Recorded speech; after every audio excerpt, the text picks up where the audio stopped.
I'm back. It's the weekend again, which means I can record. If you remember that first power steering video, I actually got my clips mixed up and it's all wrong. We're gonna do that right now. Like, we're gonna do it correctly. Because I'm not gonna let bad information exist on the internet so that people do things wrong. So if you remember that video, it's gone now. You can't find it.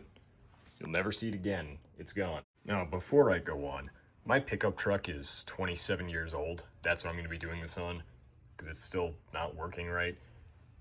But you'll notice I'm on my Honda to show you that new power steering stuff doesn't look like that. Honda uses this little red cap and this little thing here, and you have a fill line on the side. Yours might look like that. It might look totally different. Do your research.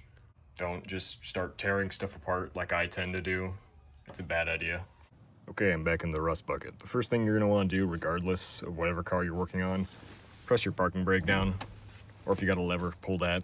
Doesn't matter what it looks like. You don't want the car rolling away from you. The second thing you're gonna have to do is jack the car up, because if those are touching the ground, you're gonna end up screwing up your power steering pump. I don't know how that happens.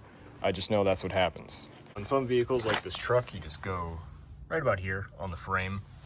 Same with this giant van here that my dad has.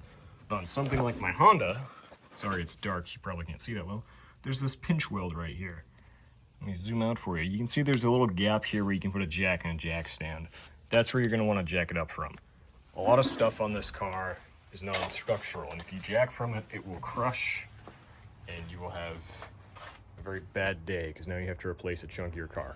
Now, the reason I do this on this truck, as opposed to any of my other cars, is because one, power steering's broken, and two, there's a nice skid plate right there that you can jack up on. Got a little side quest here, we're putting in a window.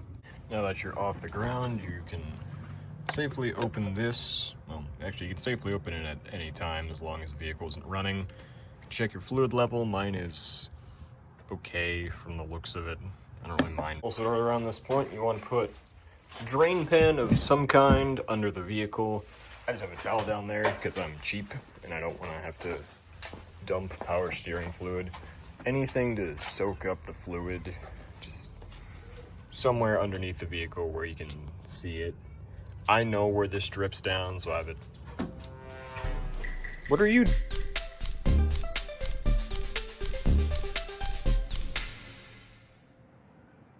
You know what you did.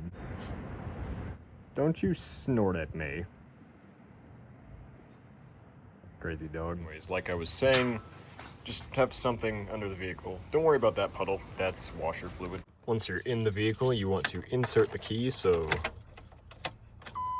get this, all your things turn on, but your engine doesn't turn on. You can move the wheel freely. You're gonna want to turn the wheel all the way to the left and right about 10 times.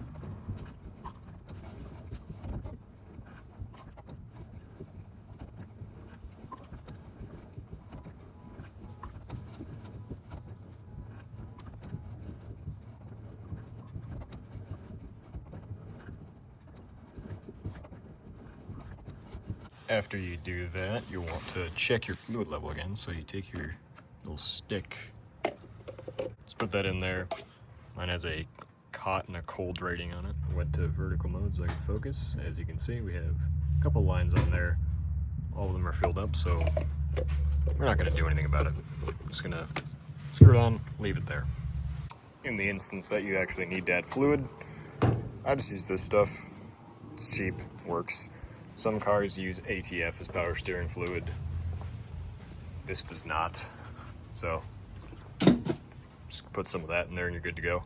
Now, if you were to turn the vehicle on and do this. Oh, jeez. That doesn't sound good. Too bad I'm not worried about it. When all this is on, this is spinning in here, and you end up getting a lot of bubbles in there. So as you're trying to push the air out, you just end up getting more air in the vehicle. So don't turn it on when you bleed your power steering. Leave it off. Just have it like this. Keeps everything from bubbling over excessively and getting even more air whipped into the system. And honestly, that's really all you have to do. When I originally did this, I got all my clips mixed up with removing my AC compressor. I didn't want there to be a mess in one video where I did too many things at once. So I decided I'll redo it, you know, make sure it's actually useful information, because there's one thing I hate, it's when I open a video and it's not at all what I expect it to be.